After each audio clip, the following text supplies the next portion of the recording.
introductions. I'm George Franz. I'm one of the managing directors with Accenture Federal Services in the role where I support our Department of Defense and our Untitled community cyber portfolio.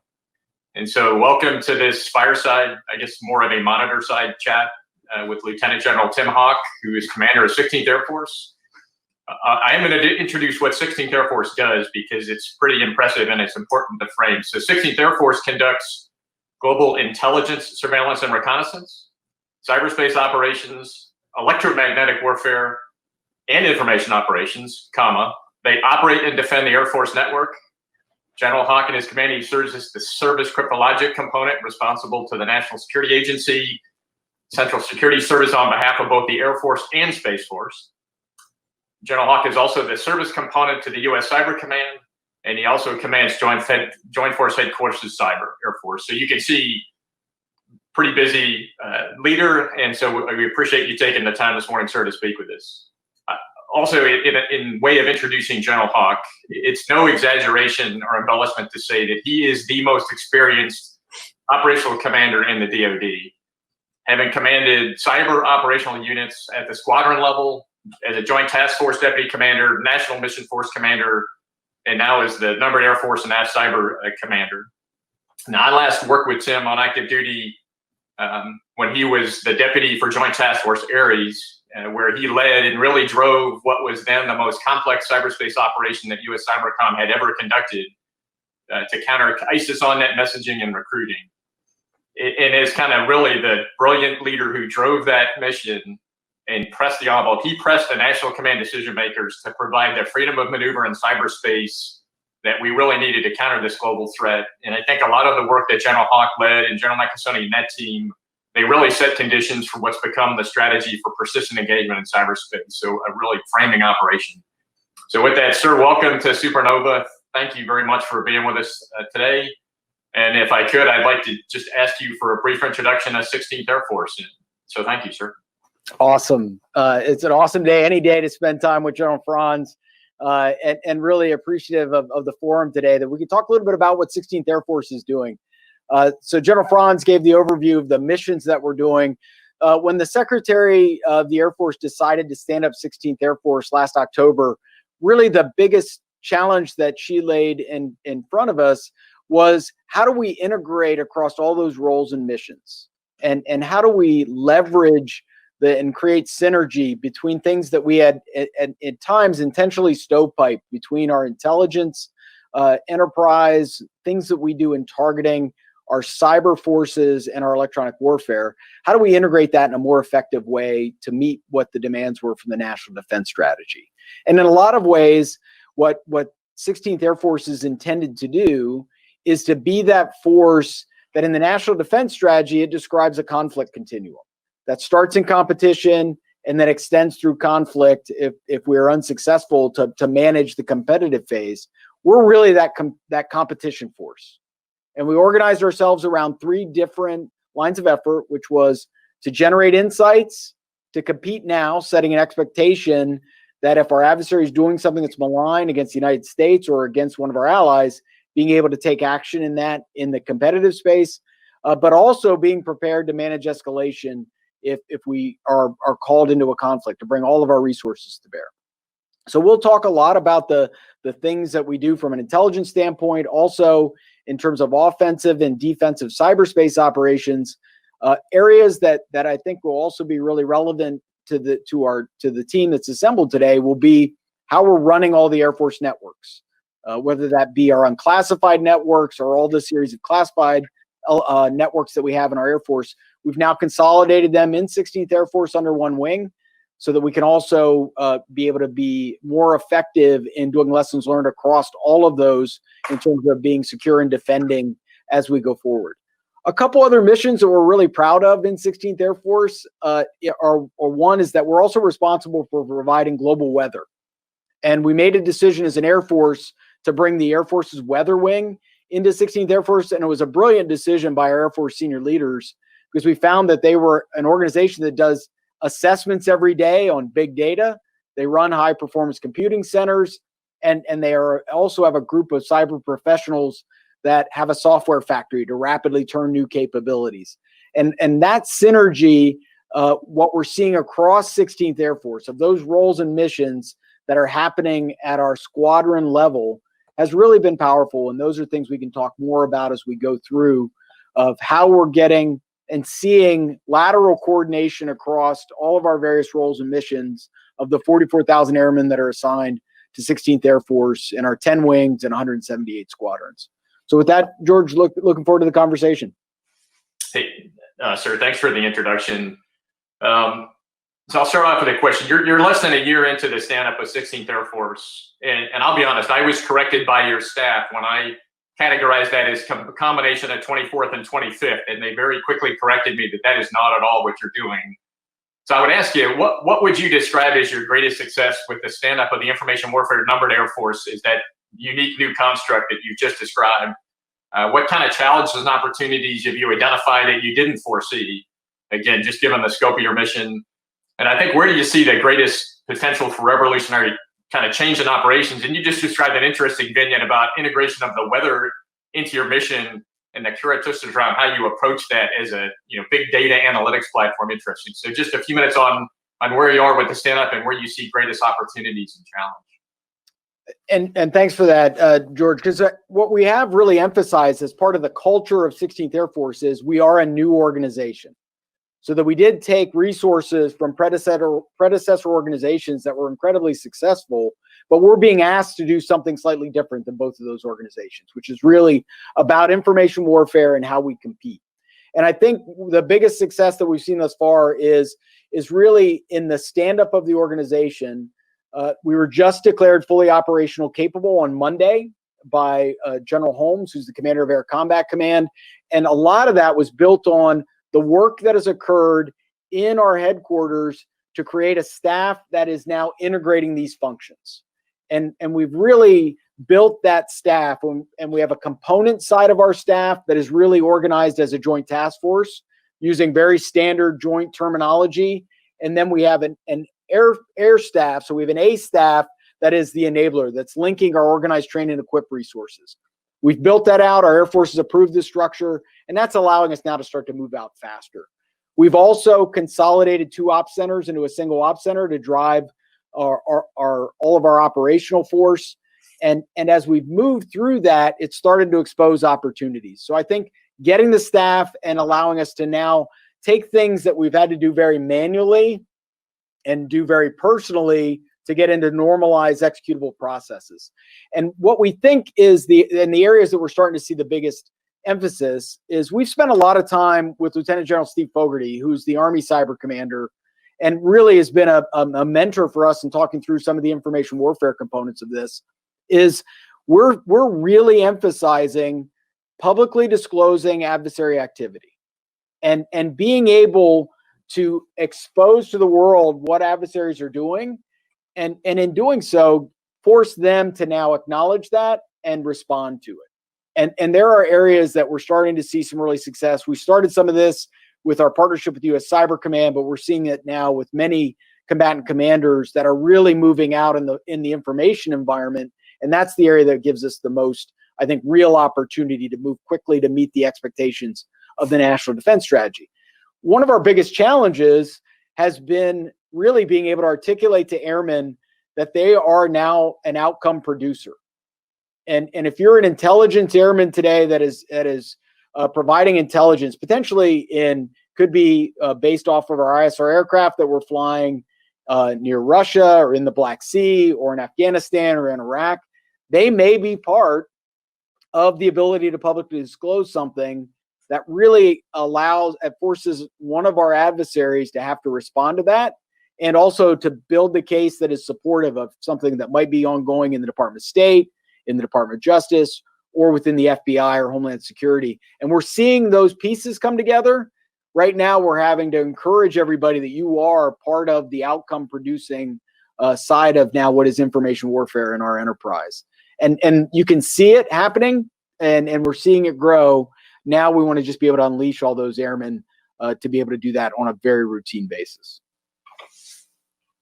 All right, so if you don't mind, I'm going to kind of continue the discussion you introduced in the context of your structure and information warfare. So it is a concept that seems to be coming back in vogue. It's ebbed and flowed, as you know, over our our time.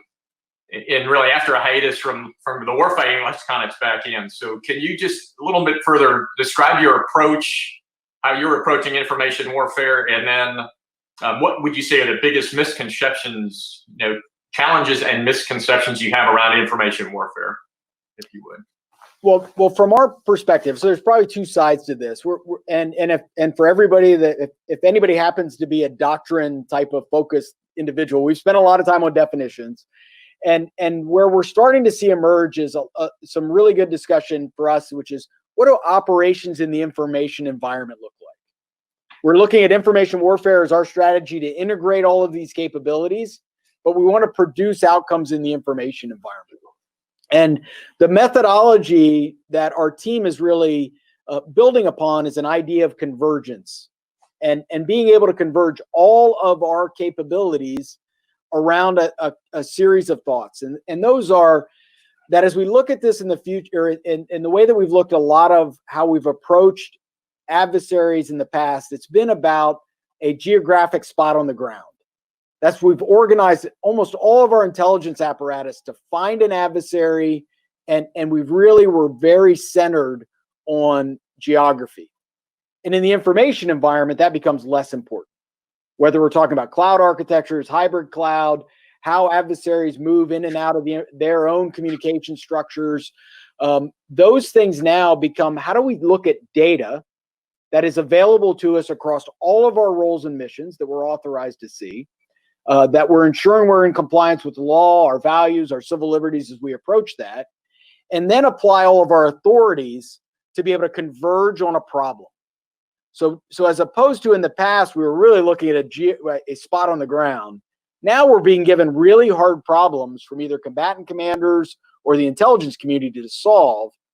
How do we bring together our data, our authorities, and our partners to solve those problems? And in many cases, what that outcome looks like is being able to disclose what the adversary is doing in a much more public way than we would have done in the past. And for us, the strength that we believe we bring as the Department of Defense in that is when we talk about information operations, it's about exposing truth. And it's how we operationalize our public affairs force to counter disinformation by putting more truth into the environment, and others within our information operations, which is to send that to specific targeted audiences. And so that balance is now taking ingredients that we have, but applying them slightly differently, very focused on data rather than the specific geography that data derives from. Interesting. And I will say, so Steve Fogarty owes you the $20 bill for discussing convergence. I think he's probably patented that term. But so that absolutely makes sense, and it fits in line with the notion of persistent presence and engagement that I know you've been guided and helped shape that strategy. But I'm going to shift a little bit just to get into some of the details of your mission, and one that's most critical for you is operating, defending the Air Force network. So kind of as the commander responsible for full spectrum cyberspace, which is everything from offense to defense to code and ops and security, with your core mission, including defending your Air Force network, what would you say your biggest challenges are in meeting what's an incredibly rapidly increasing mission requirement, at the same time facing a really daunting set of nation state and other threats that you've got to defend against every minute of every day? I think probably for me, so my background has been much more in the offensive and defensive cyber approach to how we looked at this problem. And now being responsible for running the networks, it's really about finding the balance between user experience and security. And we really want to be, from our service perspective, is we're getting great guidance and leadership in terms of our CIO and our deputy CIO in terms of what our vision is as to what we're trying to accomplish, both in how we're approaching making data accessible from how we're building out our own internal cloud infrastructures, with what how we're partnering with commercial, and then all the way down to the user experience for the individual. And what's really driven a lot of that has been COVID-19 and what we were asked to do to expand our telework infrastructure. So as you can imagine, we were configured in January of this year to support about 10,000 users in a telework environment. That was our normal daily demand of telework across a force that has about 700,000. And so we went from overnight a demand of 10,000, and on the day that the SecDef put out the stop movement order, our requirement went to about 300,000. So you can imagine what that looked like in terms of the need for partnerships between our CIO's team, our acquisition force, our lead command that's doing all the organized, train, equip, and then 16th Air Force bringing our operational forces principally through our 688 cyberspace wing. That had to be in alignment, and I'm really proud to just have observed that unity of effort that occurred between our CIO's office, our acquisition force, and our operators to rapidly move into that space and be able to provide hundreds of thousands of airmen telework capability in a manner that we were comfortable from a security perspective. So that's an example of the challenge. But as we go forward, we know that our adversaries are going to be relentless going after our systems, our networks. As we start to talk about our vision for command and control of the future in terms of joint all-domain command and control, we know what will be targeted. So we're finding that balance across our roles and missions where we can inform threat because of part of what we do in 16th Air Force in terms of our intelligence forces, how we partner with the National Security Agency to understand threat and cybersecurity from their perspective, and then as a component to U.S. Cyber Command, being able to leverage what DISA and DODIN, their guidance and their infrastructure. So finding the balance between there, I was really proud of what the team could do as we went into COVID-19 to keep that all of those things aligned. Now we really need to be thinking that as to what that looks like 3 years from now, 5 years from now as we go forward. And for us, it's a rapid transformation of how we think about zero trust and how we can accelerate zero trust. And there's a lot of really good work going on both within our partnered combatant commands as well as within the Air Force to advance how rapidly we can look at not only how we do that inside of individual users, but how we do that for weapon systems and how we think about securing that data as well. And that's a challenge. I'm really excited about the unity of effort that we have across our service to get after it. Not that, again, an incredible capability. So I'll follow on, and you've always been a very imaginative, forward-looking leader. And I say that as someone who, as the J3, had to try to put left and right limits on what you were planning to do. And you just described a scenario with COVID where you went from requirement for 30,000 to 300,000, 10,000 to 300,000, and so you really had to, at every level of your command, you had to instill creativity, discipline, initiative, bias, bias for action in your force. So how do you create that right balance with the great airmen you've got and civilians, maintaining that right balance between that imagination and then that level of command and control and discipline you need to do when there's always that dynamic tension between the two, and you're always going to have that really imaginative airman who will find a way to do something? So I think we're actually feeling the reverse, which is I feel like I'm not doing enough to enable those airmen because we have amazing airmen. And the things that we're working on there is to allow them as an Air Force. We're spending a lot of time. Dr. Roper's leadership, Nick Shalane, who's our software lead for our Air Force. We've seen Ms. Knausenberger, who's our digital transformation officer. They're doing some incredible things to enable airmen. And our challenge now as leaders in our service from an operational community side is how do we get that all the way down to our squadrons to let them realize the potential of what our services is giving them? So the things that are in there today, we're really working hard to allow every airman in our service to get access to digital training. So we can transform to a digital Air Force, meaning if you're interested in coding in Python, it doesn't matter what career field you are. If you're interested in coding in Python, we want to let you find a path to be able to learn how to code. And then if you want to be able to then code, how do we allow you to compete for things that might be really cool jobs as you've shown proficiency? Those are things that we can see, and we've got the pieces in place. How do we make that operationalized and real? The software factory work that is going on, we've proven in our service now that in some really specific software houses that we can do code within containers and do it really rapidly and empower airmen at really low levels to execute it. What we now need to be able to do is scale that all the way down to our operational squadrons. We've proven we can do it. We can do it in the context of existing programs.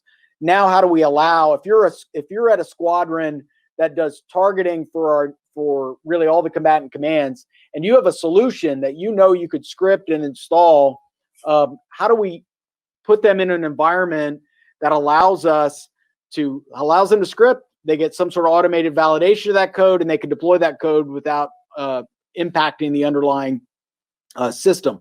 Those things are all available to us. We just haven't been able to get it all the way down to every airman. So I think that's one component that we're really thinking through.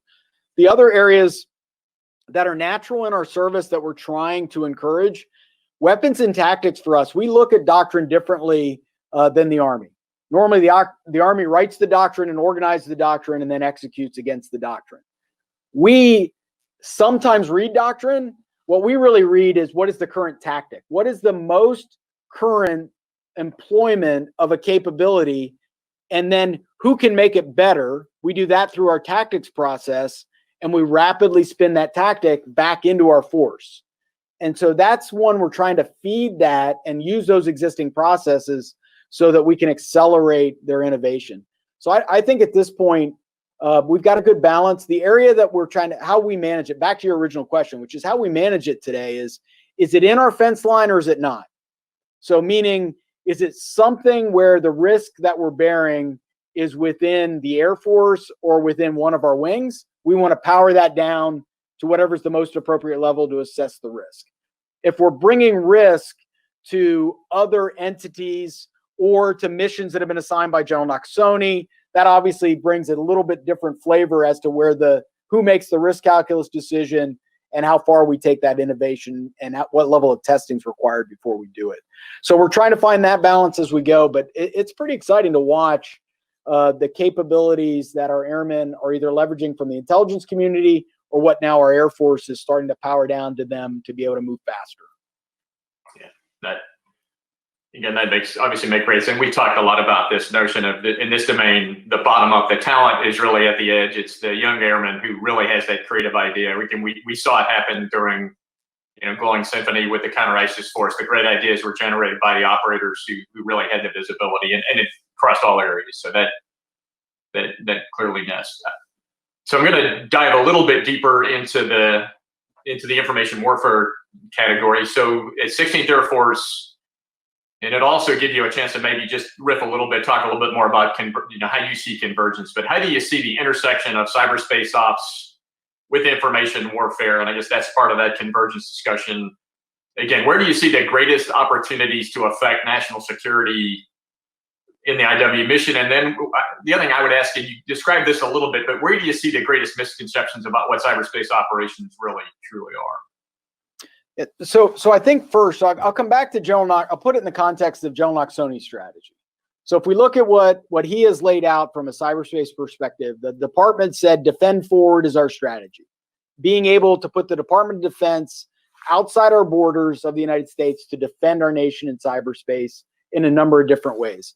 General Nakasone has then built that through persistent engagement. And there's two lines of persistent engagement: enable and act. And there will obviously be a lot of attention placed on when the United States acts in cyberspace, but really where we spend a lot more of our time is enable. And whether that be as we look at the elections, that we went from a period of time where the Department of Defense, of course, had no role whatsoever in defending our elections. And as that moved into cyberspace, that the Secretary has now said it's a permanent mission of the Department of Defense is to assist in the defense of the elections. That didn't change that DHS has the lead for the infrastructure and that the FBI has the lead for countering malign influence. Now we're in support of them. That's enabling them through our ability to bring resources, whether that be intelligence, whether that be defensive forces, or our ability when asked to bring offensive forces. Those things now all start to align to really get an outcome for our nation. And how do we enable other elements of the executive branch to produce outcomes, maybe through insights that we generate, or are those things that we are able to do as either U.S. Cyber Command or any of the components? And one of the really good examples of that when you start to think about an innovation and how you combine cyber and information would be the work that evolved in our Hunt Forward operations, where it was not until the NDAA in 2019 that Congress authorized us to put our defensive forces outside of the Department of Defense networks. And when they did that, that allowed us to partner with other nations to put our defensive forces on their networks in foreign countries that were being targeted by adversaries. And that allowed us to do a couple different things. One, it helped us, an ally, have a more secure network, but it also gave us great insights into how the adversaries were targeting them. We didn't really go into it with the idea that we would take that and then publicly disclose it, but that became a clear avenue for us to be able to use the information environment to produce the outcome. And we began to just start releasing that malware through VirusTotal and announce it as U.S. Cyber Command releasing the malware we have discovered in our operations directly to all of the commercial marketplace so that they could more rapidly identify countermeasures and deploy them across all of their networks and their kit. That was an example that emerged over time that started as a defensive maneuver in cyberspace and then really became a cost imposition on our adversaries because they obviously then had to reconsider the tools they were using, the infrastructure they were using that we had exposed publicly. And those things, that's a small example, but when you start to think that at scale, whether it's what AFRICOM just did over the last month, where they took what was an intelligence operation to be able to track and discover the Russian government providing fighters to a private military company in Libya, AFRICOM released that as a public release that showed that while Russia was saying one thing, they were doing another, and now they've had to respond to the truth that AFRICOM put out. They put out another one yesterday on landmines that were being used by the private military contractor in Libya. We've also seen it with Space Command, with General Raymond now very publicly talking about what Russia is doing in space. And now taking that and making that public disclosure to drive a narrative and drive a discussion about what Russian activities are, and as a nation, what should be our response, and be able to now have that conversation very clearly with our allies that say, here's what they've done in Libya, here's what's occurring in space, how should we address that together as we go forward? And that all starts with what's entered into the information environment and has really allowed that conversation to happen very publicly. So a follow-on question to that, because it gets into a little bit of tactic, but I think it's a useful one to kind of lay out. In March, you described how you were doing this notion of the formation of an information warfare cell, operational, where you brought together the ISR folks, electronic warfare, information warfare, public affairs. You said a little bit about its success, but how would you assess how this cell is operating, frankly, how it's interacting with the supported elements? And then as you see this as a bigger than a tactic, something that you're obviously using to shape and influence joint, how do you see it supporting you in U.S. election security, protecting your defenses? There's a number of ways you can use this. So just your thoughts on the success of that cell and how you see that evolving.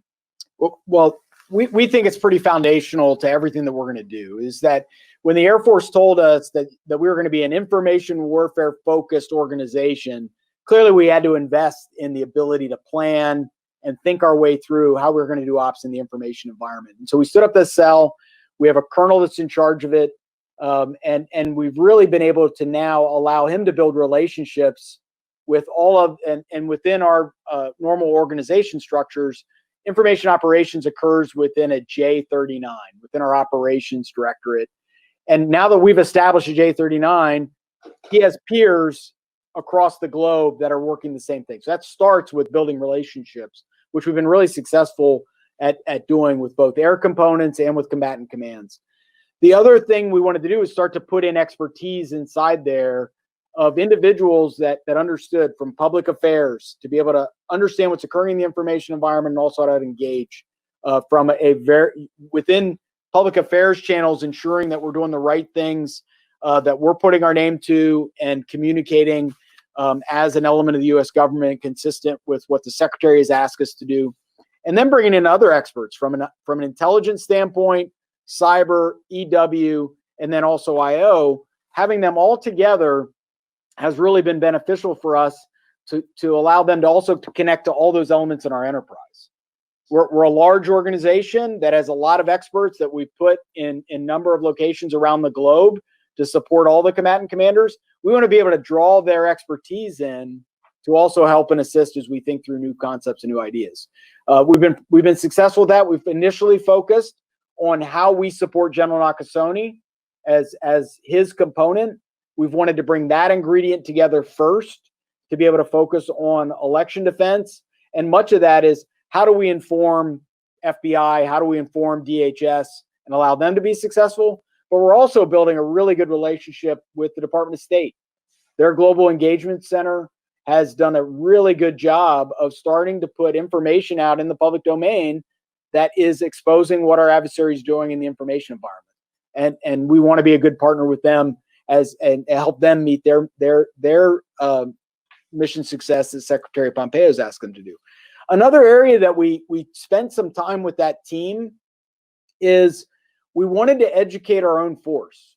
If you start to think about, if we talked about cyber hygiene, you'd always start with, what's that first set of training you're going to give to every individual that's in your organization so they understand what risks they're bringing to the organization? We need to have corollary training like that on disinformation.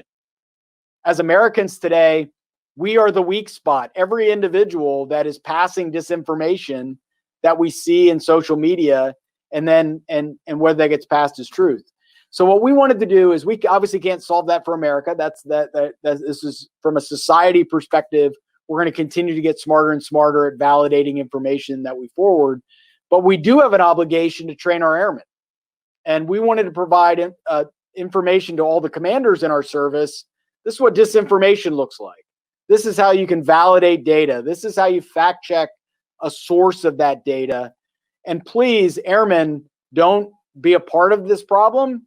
And also, if your uncle or your mom forwards something in social media, please educate them as well as we go forward. So those are things, as we look at what our nation is doing from an election defense standpoint, we've seen other nations be really successful at educating their population on what is truth and what is disinformation. And we owe that to our force. So that's one of the early wins that we've had from our cell, was also to be able to communicate across our service. It's a great, again, just an approach. I'm sure the other services will, if they're not already doing that, it's just a way to build a core of citizen airmen, citizen soldiers who can be part of getting that message out. That's an intrusive thing. So we probably have time for a couple more. And I do want to, just in the spirit of this forum, I do want to ask you a question about your relationship with industry. So you described how you've organized the staff functional, and you've got an A staff to do what I would describe as the AdCom, those things. Could you just, for the audience here, your high level guidance and intent on how you work with commercial industry? Again, I would ask areas where you want to do better, where you would like to do better to connect with industry to help innovate, and then equally as importantly, what are the ways that, so now that I'm a guy wearing a jacket in industry, how can we help you better develop, maintain operational readiness, do things that are relevant to you? Pretty broad question, but I think in this forum, it's important to hear direct, from you, how you see that going and how you can see us doing better. Yeah. So George, I'll give you like a multi-layer to this. So like the way we've consciously organized is 16th Air Force is the operator. And what General Holmes asked of us in 16th Air Force is to be the lead in our service in information warfare tactics and to drive operationally all of our concepts.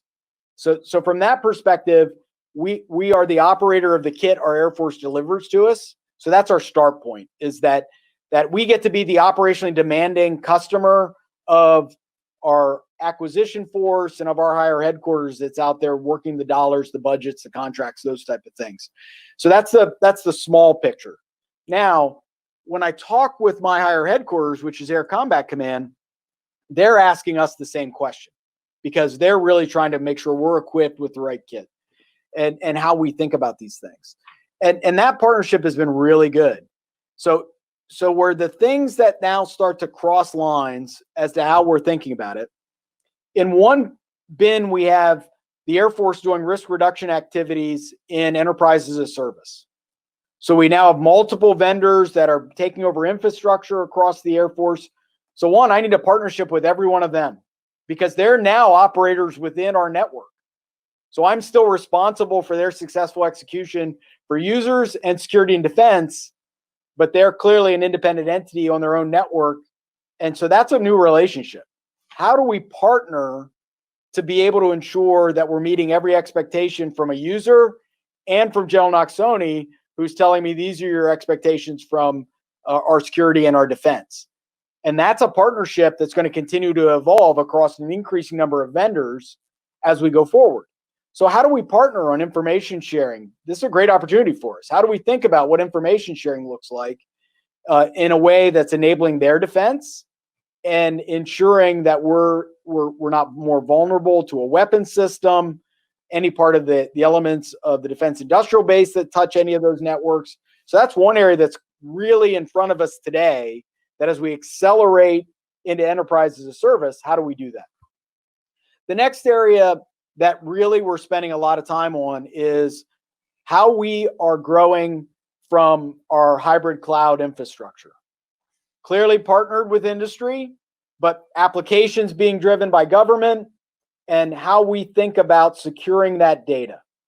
You and I have been involved any number of times where someone in the US government has misconfigured a cloud instance, and then we've spent an awful lot of time dealing with the aftermath of that. And that doesn't even include when the adversary is going after that. It's just when we've done it ourselves and exposed data. So it's a different space. And it's clearly a partnership between industry and the government and how we secure the data that is resident in the cloud and within our network and how that relationship exists.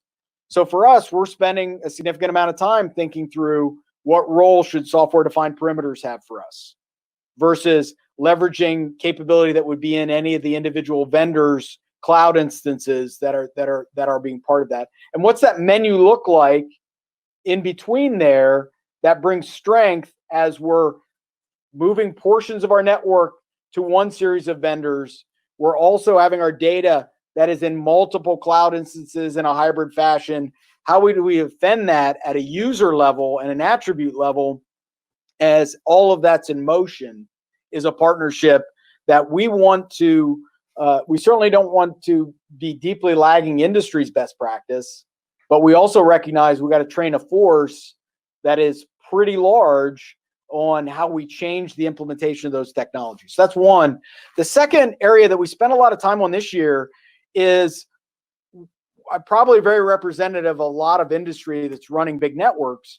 We had collected a series of tools over time that we lost a little bit of coherence in those tool sets, where within a portion of our Air Force, we might have invested in one tool, whether that be in trouble tickets or in how we visualize our network or see threat.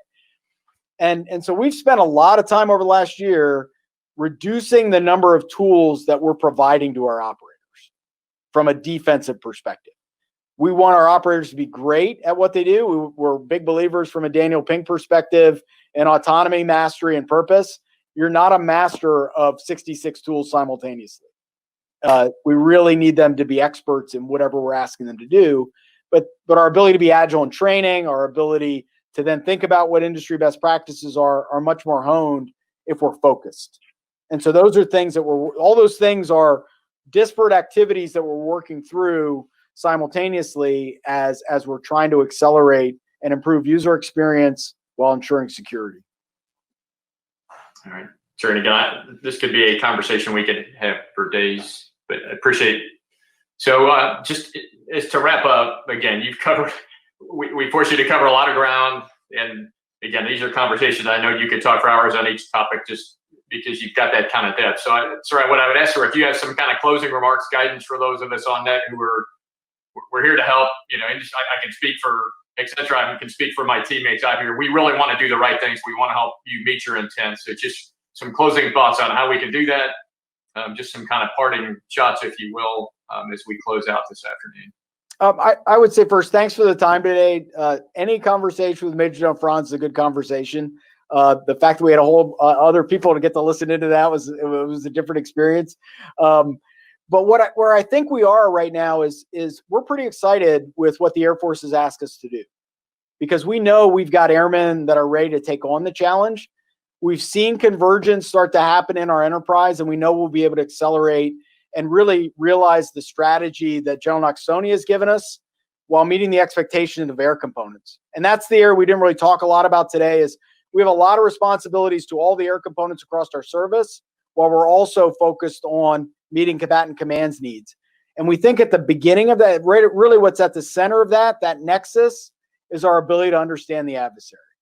And that's where we think, from a service perspective, bringing 16th Air Force together and those airmen that can coalesce around our understanding of an adversary through our data and authorities will not only enable our ability to meet the outcomes that are expected, but our partners' ability to do so. Inherent in that is an assumption that we're going to be able to operate. We're going to be able to move data where we need it to move. We're going to be able to compute at the right place with the right power to be able to enable it, regardless of what environment we're in, and that we're going to be able to secure that data to make sure that it's available and has integrity and trust for any user across our service. So those are exciting challenges, and we really are thrilled that the Air Force has looked at us and said, move out. And we've gotten great support from our senior leaders in our service, and our airmen are awesome. Thanks for the time today. All right. Sure. Thanks. Now, again, I really appreciate your time, your remarks, candor, and obviously we'll all be watching 16th Air Force as you shape the future. It'll be really interesting to watch that. So I want to thank, sir, thank you. Thank your team for helping prep. Again, I want to thank the Capital Factory for hosting and our hosts, and thank you to those of you who were able to join in to our monitor side chat today. So again, please have a safe, great, and secure, cyber secure day. And with that, I will pass over to the Capital Factory staff and Julie to take us into the next event. So, sir, thank you very much.